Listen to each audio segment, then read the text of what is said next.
Hey, it's Minute Book Reports, and I just finished reading Passenger by Alexandra Bracken. If you just want the summary, I made one of those drawing videos, you can go watch that. But this is a discussion about time travel and choices and what this book sort of got me thinking about those things in our daily life. So before getting into the discussion of the book, I did want to mention that I enjoyed the book because it reminded me of this TV show that I used to watch when I was younger called Where in the World is Carmen Sandiego? I also really appreciated the fact that this book talked about time travel in a simple yet I think complete packaged way. You know, it may not be necessarily how time travel would work to brighter minds, but I think within the context of this book, it did a pretty great job. Particularly, it talked about time travelers where they go back in time and they affect something, and then their natural timeline is then sort of altered. Like, what happens to them? Do they just disappear, or like where do they go? Again, the explanation is not perfect, and I'm sure there are tons of loopholes for people that are really into it.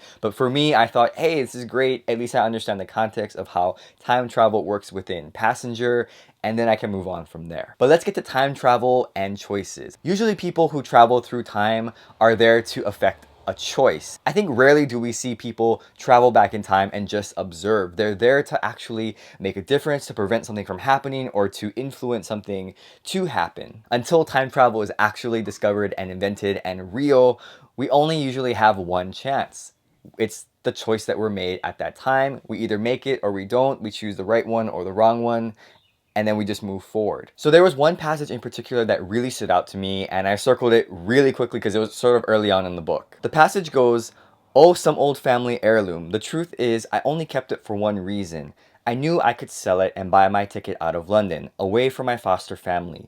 I knew your great-granddad had bequeathed it to me so I could make a choice about my future. I've never regretted that old thing because it brought me here. I want you to remember that. It's our choices that matter in the end. Not wishes, not words, not promises." So as soon as I read that, I was like, wow, that is a big theme for me in this book. It is about choices, and that's really what matters at the end. So recently I've been thinking about choices a lot just within my own life, and I'm kind of conflicted because I have two sort of trains of thought. On the one hand, I think that choices are your one shot. Like, you get one chance, and if you screw it up, that's it. It's almost unrecoverable. It's like, I've been presented these opportunities where I have choice A or choice B, and I can just sort of see what the paths are going to be. If I do this, that's where my life is probably going to go. If I do this, that's probably where my life is going to go, and I have to sort of live with that. There's no backing up and sort of repicking. But at the same time, I think about choices and direction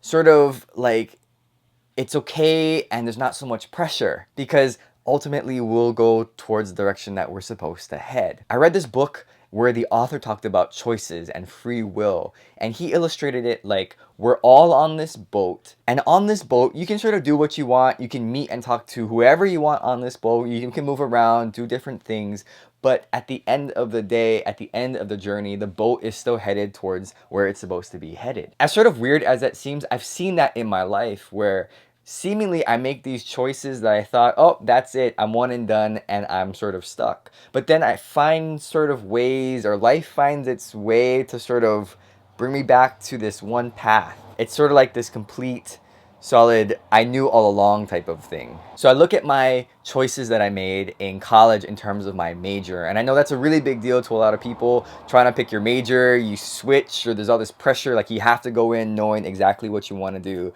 But trust me, that is not the case. Before I entered college, I thought I was going to be a teacher. So I did everything I could to become a teacher. I took classes before college.